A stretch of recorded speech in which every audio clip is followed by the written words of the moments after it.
পার্টিবাসীর পক্ষ থেকে বিএনপির পক্ষ থেকে শুভেচ্ছা, যুব দলের পক্ষ থেকে শুভেচ্ছা, ছাত্র দলের পক্ষ থেকে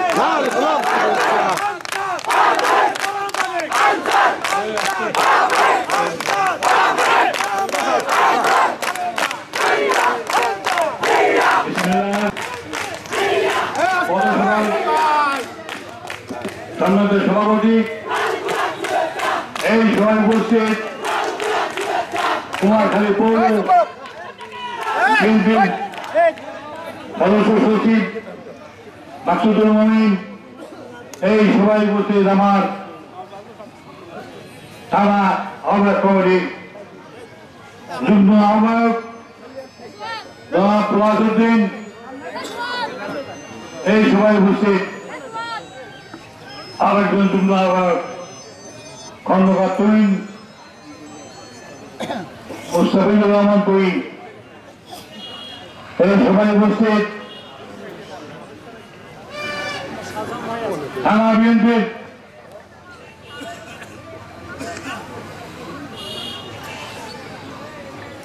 যুগ্ম আহ্বায়ক শাহজাহান আলী মোল্লা, এ মোল্লার নাম বলা একটু সমস্যা, আওয়ামী লীগের এক মোল্লা আছে শাহজাহান আলী মোল্লা, কিন্তু অনেক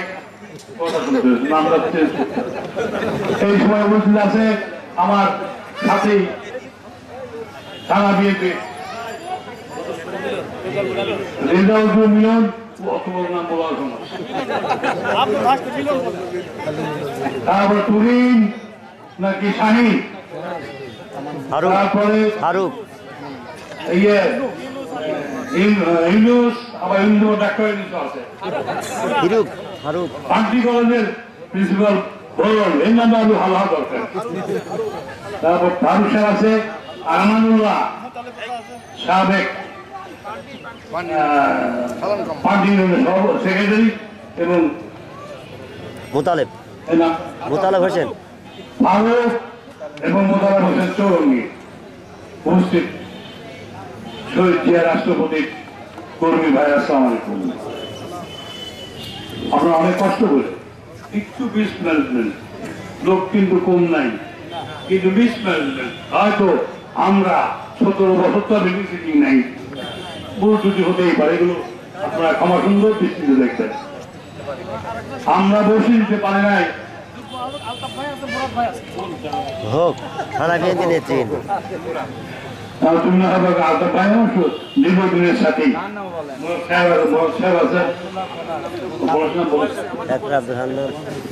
আজকে 17 বছর পরে এইখানে দাঁড়িয়ে আপনারা চিন্তা করতে পারেন যেসব নেতারা বক্তৃতা দিলেন,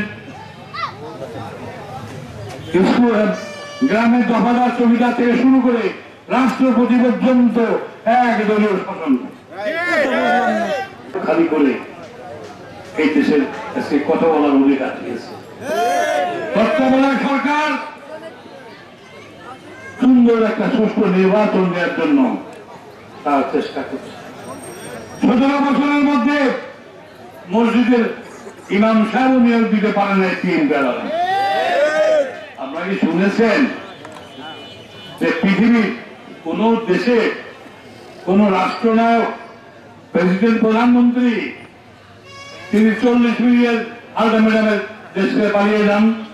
জানেন? জানেন? মনে নাই? নাই শেখ হাসিনার আগে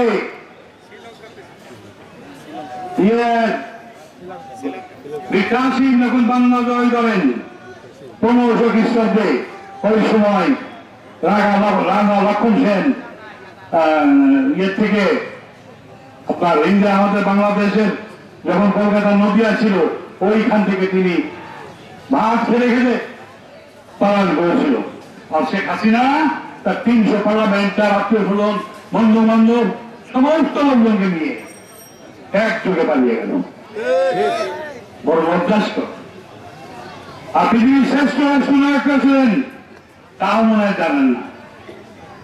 আমাদের মুসলিম এক ভাই শহীদ টিপু সুলতান যুদ্ধ করতে করতে যুদ্ধের ময়দানে তলোয়ার হাতে তিনি শহীদ হয়েছেন, পলায়ন করেন নাই। মুসলমানরা কোনদিন পলায়ন করেও নাই, এই পূর্ব যুগ থেকে আর পর্যন্ত করে নাই। আমরা অনেক কষ্ট স্বীকার করছি। আমাদের স্কুলে ভোট দিতে দেয় নাই, আমাদের মসজিদে কমিটি বানাতে দেয় নাই, আমাদের চেয়ারম্যান ভোট দিতে দেয় নাই, মেম্বার বানাতে দেয় নাই, কোনটাই।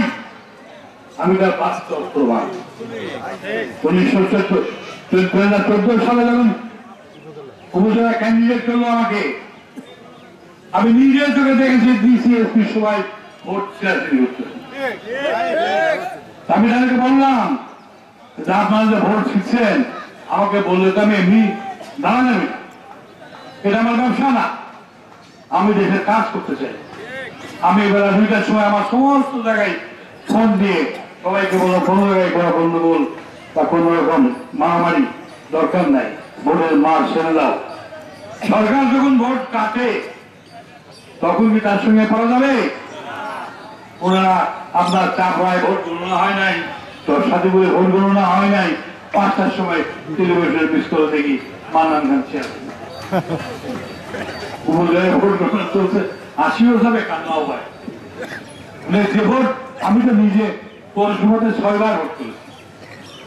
প্রথম জীবনে 22 বছর বয়সে কাউন্সিলর নির্বাচন করেছি, তারপরে 29 বছর বয়সে চেয়ারম্যান নির্বাচন করেছি, বাঘা বাঘা ক্যান্ডিডেট। আমি পরপর 3 বার চেয়ারম্যান নির্বাচন করেছি।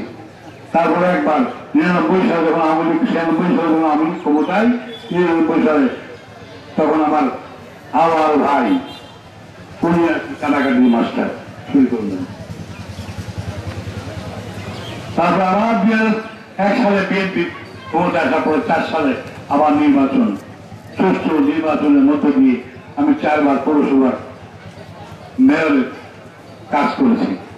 অনেক ভালো আমাকে দিয়ে অনেক কাজ করিয়েছে। কুমারখালী রাস্তাঘাট, ব্রিজ কালভার্ট, ইমারত, পৌর ভবন, টার্মিনাল, ওই যে বললেন অডিটোরিয়াম, এটাও আমার স্যাংশন করা। ফায়ার সার্ভিস, পানি সাপ্লাই, শিশু পার্ক, অসংখ্য কাজ করেছি আমি। পৌরসভার 600 দোকান করে দিয়েছি। পৌরসভার নিজস্ব ইনকাম, তারা নিজের পায়ে দাঁড়াতে পারে। আমরা দেশের কাজ করতে চাই। আমরা 150 বছর পরে একটা গার্লস স্কুল কুমারখালীতে করেছি, বাইরেও অনেক প্রাইমারি স্কুল করেছি অনেকগুলো। আমরা চাই দেশের কাজ করার জন্য, সেই কাজ করার সুযোগ এবার সৃষ্টি হয়েছে। যদি আপনারা সবাই একত্রিত থাকেন, সবাই পতাকা তলে থাকেন, তাহলে অবশ্যই এই কুমারখালীর পার্লামেন্ট সিট বিএনপির পক্ষে আসবে। আমরা আস্তে আস্তে আস্তে সময় নেই, সময় কম।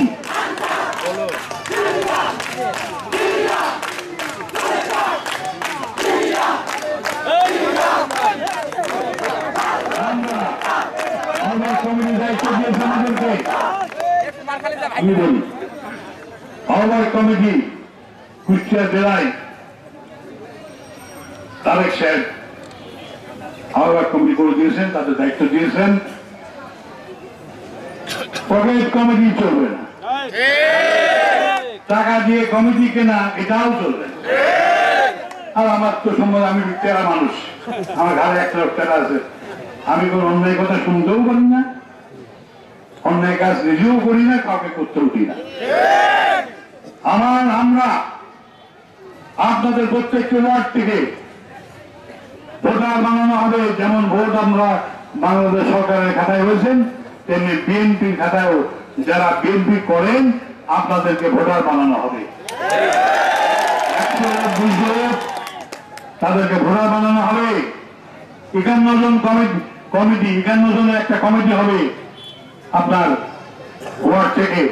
আপনাদের ওই ভোটে যারা আপনারা বিএনপি করেন তাদের ভোটে ওই ভোটার লিখবে, তারা আমাদের ইউনিয়নের কমিটি থাকবে। ওই কমিটি যাচাই বাছাই করে তারা আমাদের কাছে থানায় পাঠাবে। আমরা আবার আপনাদের মধ্যে থেকে কিছু লোককে ডাকবো, নাম বলবো, আওয়ামী লীগের সাথে চলাফেরা আছে কিনা, আওয়ামী লীগের সঙ্গে ছবি থাকলে খবর নাই। খুব সাবধান, আমরা তাদেরকে দায়িত্ব দেব, আপনারা বুঝে শুনে চলেন। অনেক নেতারা ছবি থাকার কারণে বড় বড় পদে আসতে পারেন নাই, বহু কষ্ট, বহু যাচাই বাছাই, এমন মনিটরিং আজকে যেখানে মিটিং হচ্ছে, আল্লাহ জানে তারা তার লোকজন যেখানে আছেই, অবশ্যই আছে, উনি শুনছেন আমাদের বক্তব্য, তো মেসেজ আছে। তো আপনারা সুন্দর সুষ্ঠুভাবে শক্তিশালী দল গঠন করবেন। আমার ব্যক্তিগত অভিমত,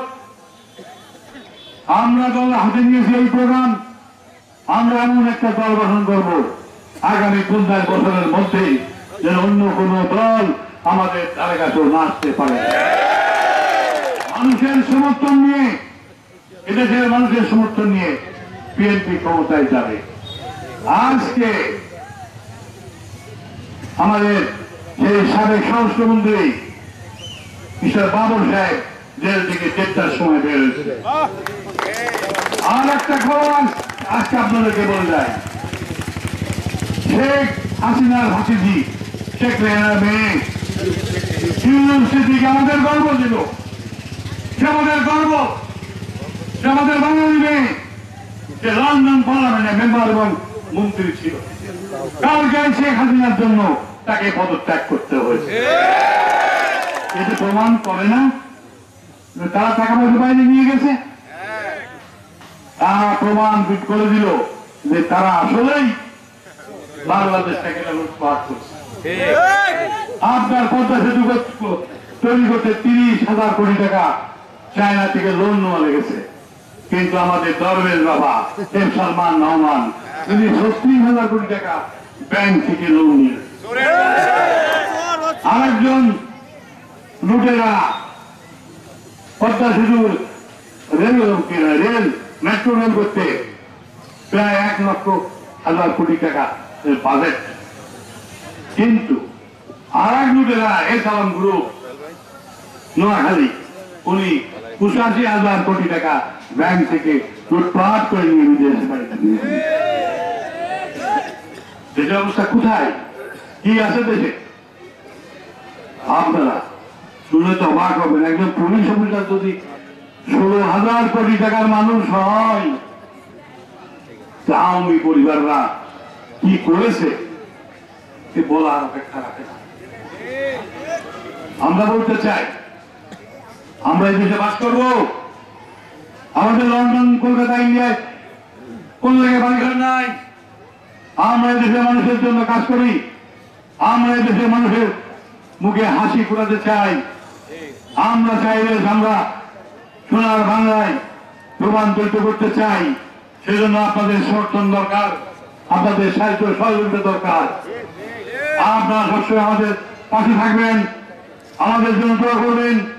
আমরা যারা বিএনপি অঙ্গ সংগঠন যারা করি আমাদের সাথে থাকবেন, আমাদের খারাপ কাজের সাথে থাকবেন না। আমরা ভালো কাজের ডাক দিলে অবশ্যই আপনাদের সাহায্য সহযোগিতা আমরা পাবো। আপনাদের আমার বক্তব্য দীর্ঘায়িত করবো না, আবার একদিন জনসভা করবো এখানে পান্ডিতে। আমরা আমাদের অন্যান্য কমিটি করে নি, আবার এসে আপনাদের কথা শোনা হয়নি, আপনাদের কথাও শুনবো, আমরাও কিছু বলবো। সবার সুস্বাস্থ্য কামনা করে আজকের এই পৌরসভায় আপনারা অনেক কষ্ট করে দূর দূরান্ত থেকে আসছেন, আমার প্রিয় সংগঠন বিএনপির পক্ষ থেকে, ব্যক্তিগত আমার পক্ষ থেকে আপনাদের সবাইকে ধন্যবাদ জানিয়ে আমার বক্তব্য এখানে শেষ করছি। আল্লাহ হাফেজ। বাংলাদেশ জিন্দাবাদ। শহীদ জিয়াউর হক খালেদা জিন্দাবাদ। জিন্দাবাদ।